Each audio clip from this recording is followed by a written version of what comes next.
Hey guys, this is speed tiger and welcome back to the fall of the hulks. तो अब तक हम लोग हल्क की स्टोरी में काफी कुछ देखते आए हैं और आज का जो हमारा एपिसोड होने वाला है वो हल्क के वॉल्यूम नंबर 2 इशू नंबर 19 के ऊपर होने वाला है। और इसमें हम लोग बेसिकली देखेंगे रेड हल्क की स्टोरी को ही, और अब तक जो इवेंट हो चुके हैं उनके आगे से हम देखेंगे। तो अब तक हम प्रीवियसली देखते हैं कि जनरल थंडरबोल्ट रॉस की मौत हो जाती है और उनकी बेटी, जिसको सब समझ रहे थे कि वो मरी हुई है, दरअसल वो जिंदा होती है। और बैनर और रेड हल्क मिलकर एक साथ काम कर रहे हैं ताकि मोडेक और उसके इंटेलिजेंसिया के खिलाफ वो लोग काम कर सकें।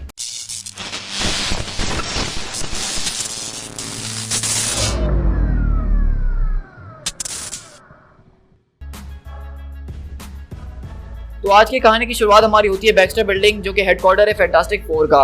और हम देखते हैं कि यहाँ पे बेसिकली आज जो है यहाँ पे फैंटास्टिक फोर की स्टोरी बहुत ज़्यादा मजेदार होने वाली है। यहाँ पे हम देखते हैं कि मिस्टर रिचर्ड जो है यहाँ पे अपने लैब के अंदर होते हैं और सू हमेशा की तरह उनको बुला रही होती है रात में सोने के लिए, लेकिन वो बोलते हैं कि सिर्फ 2 मिनट मुझे और दो, सू मैं आ रहा हूँ। और बेसिकली मिस्टर फैंटास्टिक यहाँ पे उसी फुटेज को देख रहे होते हैं जिसमें थंडरबोल्ट रॉस और बैनर ने बात करी थी। और ये वही फुटेज है जिसके बारे में रीड रिचर्ड, बैनर और दूसरे लोगों से बहुत बार पूछ चुके हैं कि आखिरकार इन लोगों के बीच क्या बात हुई थी। वहीं से सू बोलती है कि तुम हमेशा यही कहते रहते हो कि 2 मिनट और 2 मिनट और वो तुम्हारे 2 घंटे बन जाते हैं। तो कहता है रीड के मैं जानता हूँ इस बात को, लेकिन डेथ ऑफ जनरल रॉस ने जो है सारी की सारी चीजों को बहुत ज्यादा बिगाड़ के रख दिया है और इस रेड हल्क वाली सिचुएशन से हमें जल्द से जल्द निपटना होगा। और इन सब की सारी जो है आंसर्स हमें इसी वीडियो के अंदर मिल सकते हैं। और इसी तरह हम देखते हैं कि यहाँ पे जॉनी स्टॉर्म जो है वो अपनी गाड़ी को रिपेयर करने में लगा होता है और बैन ग्रिम यहाँ पे सोने की कोशिश कर रहा होता है। और इसी तरह हम देखते हैं कि मिस्टर फैंटास्टिक यहाँ पे जो है बार बार उसी फुटेज को देख रहे होते हैं और अपनी सारी की सारी टेक्नोलॉजीज लगा के इस बात को पता कर रहे होते हैं कि आखिरकार वहाँ पे बात की है तो क्या की है। और वो कहते हैं कि ब्रूस आखिरकार तुम मुझसे क्या छुपा रहे हो, मैं तुम्हें पूरी तरीके से विश्वास नहीं कर पा रहा हूँ इस एक बात की वजह से। और वहीं से हम देखते हैं कि सूजन स्टॉर्म गुस्से में जाती है और कहती है सिर्फ एक रात हमारे बच्चे जो है हमारे घर से दूर रहते हैं और उसमें भी इस आदमी को लैब के अंदर ही बैठना होता है। वहीं पे जॉनी बोलता है कि हर तुम मुझे 3/4 रेंच ला के पास करोगी, लेकिन अगले बार हम देखते हैं कि वहां पे मिस्टर फैंटास्टिक एक जोरदार शॉक लगता है और वहीं से सूजन को आवाज आती है कि मम्मी हमें बचाइए फौरन। और वहीं से सूजन उनकी तरफ जाती है, लेकिन जॉनी स्टॉर्म यहाँ पे हर्बी से जो क्लास मांग रहा होता है अपना, वहाँ पे अगले पल कोई और आती है लेडी और वो वहाँ पे हर्बी के टुकड़े टुकड़े कर देती है। और यहीं पे द थिंग भी सो रहा होता है और अचानक उसके मुंह से झाग निकलना शुरू हो जाता है और हम देखते हैं कि दरअसल ये कोई और नहीं बल्कि विज़र्ड और उसकी द फ्राइटफुल फोर यहाँ पे पहुंच चुकी है बैक्स्टर बिल्डिंग के ऊपर। अब आपको याद होगा कि लास्ट एपिसोड में हमने देखा था कि वो रीड रिचर्ड को पकड़ने के लिए यहाँ पे आए हैं, तो वो किस तरह से हैं और वो किस तरह से रीड रिचर्ड को यहाँ से लेके जाएंगे, आज के इस एपिसोड में हम वही देखने वाले हैं। और इस तरह से हम देखते हैं कि मिस्टर विज़र्ड यहाँ पे आते हैं, मिस्टर फैंटास्टिक के ऊपर अटैक करते हैं और वहीं से क्लॉ जो है अपने साउंड की पावर को इस्तेमाल करके उसको ऐसा महसूस करवा रहा होता है उसके बच्चे मुसीबत के अंदर हैं। और वहीं से हम देखते हैं कि लायरा जो है यहाँ पे जॉनी स्टॉर्म से लड़ रही होती है और ट्रैपस्टर जो है वो अपने ग्लू के अंदर द थिंग को दबा रहा होता है।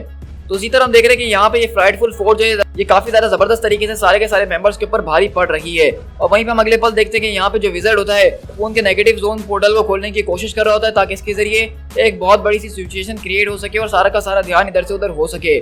लेकिन सूजन स्टॉर्म यहाँ पे अगले पल जो है क्लॉ को डिटेक्ट कर लेती है और उसकी शामत बुलाना शुरू करती है। लेकिन हम देखते हैं कि वहीं पे लायरा जो होती है वो जॉनी स्टॉर्म की सारी पावर्स के खिलाफ भी आसानी से खड़ी होती है और उसको किसी चीज का कोई भी असर अभी तक नहीं हो रहा होता है। लेकिन हम देखते हैं कि अब द थिंग को काफी ज्यादा गुस्सा आ गया और कहता है ट्रैपस्टर मैं तुम्हें इस चीज के लिए बिल्कुल भी नहीं छोड़ने वाला और तुम्हारी जान ले लूंगा। और वहीं पे अगले पल हम देखते हैं कि वहाँ पे विज़र्ड जो है मिस्टर फैंटास्टिक के ऊपर एक एंटी ग्रेविटी डिस्क लगा देता है, जिसकी वजह से मिस्टर फैंटास्टिक की बॉडी जो है मुस्तकिल स्ट्रेच हुई जा रही होती है और वो स्टेबल नहीं हो पा रही होती है। लेकिन वहीं से अगले पल क्लॉ की जो डिवाइस होती है उसको सूजन स्टॉर्म बर्बाद कर देती है।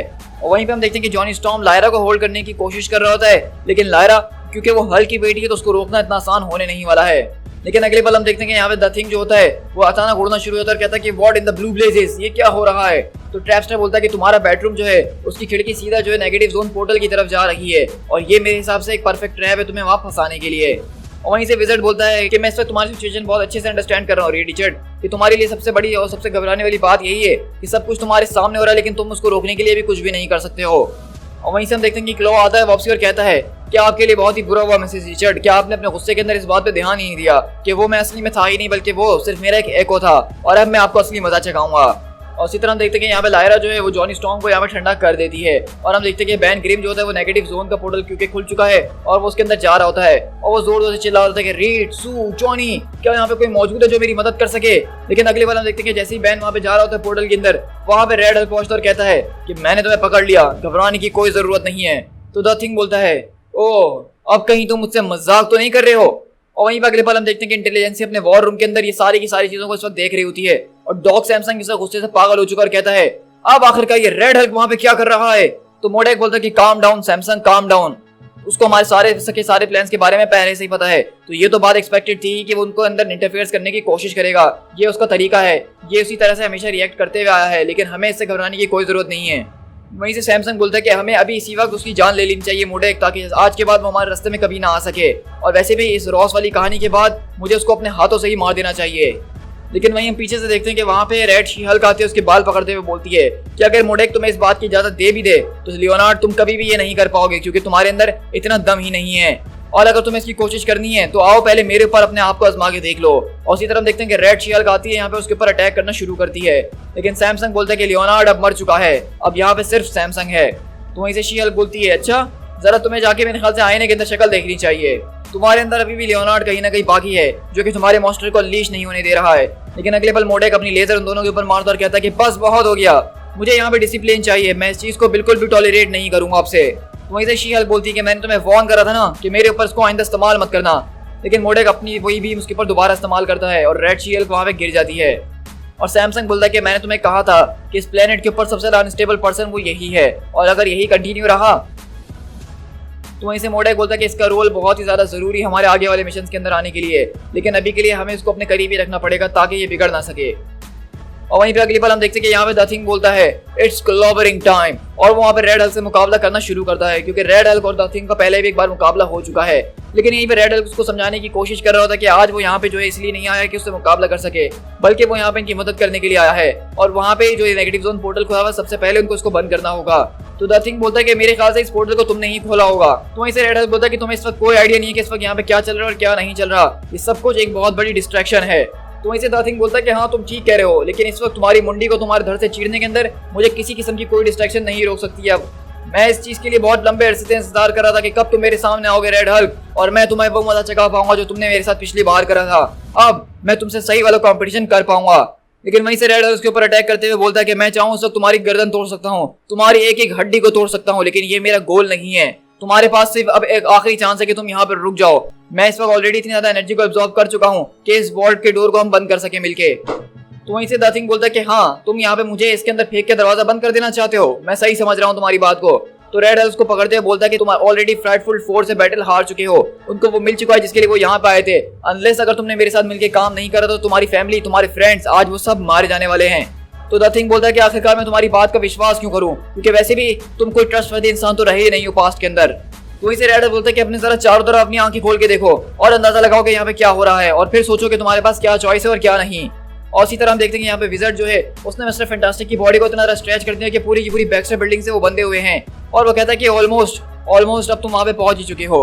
वहीं से ट्रैपस्टर पूछता है क्या तुम्हें पता है कि वहाँ पे रेड हल्क भी मौजूद है अंदर। तो कहता है हाँ मैं इस बात को जानता हूँ, लेकिन इससे हमारा कोई कंसर्न नहीं है, हम जिसके लिए आए थे हमें वो मिल ही जाएगा।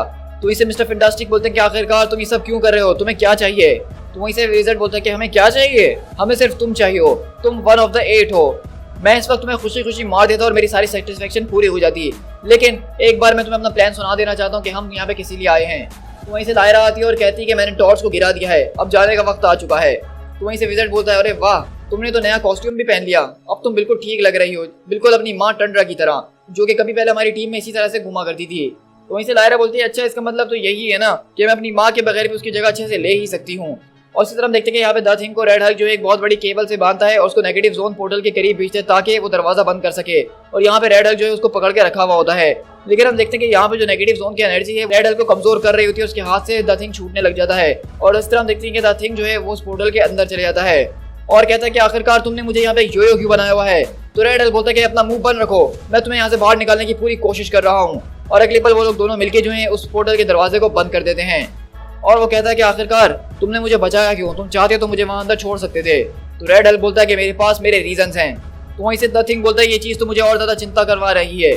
तो वहीं से रेड हल्क बोलता है कि तुम्हें चिंता करने की कोई ज़रूरत नहीं है, सब चीज़ें बहुत जल्द तुम्हारे सामने आ जाएंगी और तुम्हें सब कुछ समझ में आने लग जाएगा, अब फिर तुम जाके कंफर्टेबल हो ही जाओगे। और इसी तरह देखते हैं कि रेड हल्क वहाँ से अपने रास्ते चले जाता है और जॉनी और सू आते और कहते हैं कि बहन यहाँ पे क्या हुआ, और सू बोलती है कि वो लोग जो है रीड को किडनैप करके चले गए हैं। तो द थिंग बोलता है कि सूजी घबराने की कोई ज़रूरत नहीं है, अब तुम्हारे हस्बैंड को वापसी लेकर आएंगे। और वैसे भी उस वियर्ड रेड ने मुझसे कहा है कि ये सारी की सारी एक डिस्ट्रैक्शन थी, इसके पीछे कुछ और ही चल रहा है। और इसी तरह हम उसी रात उस गार के अंदर शिफ्ट होते हैं जहाँ पे वो बोलता है कि वो लोग रिचर्ड्स को ले गए हैं। तो बैनर बोलता है क्या वहाँ पे कोई कैजुअलिटीज हुई हैं। तो वहीं से रेड हल्क बोलता है कि नहीं, अगर मैं वहाँ नहीं जाता तो शायद मामला और ख़राब हो सकते थे।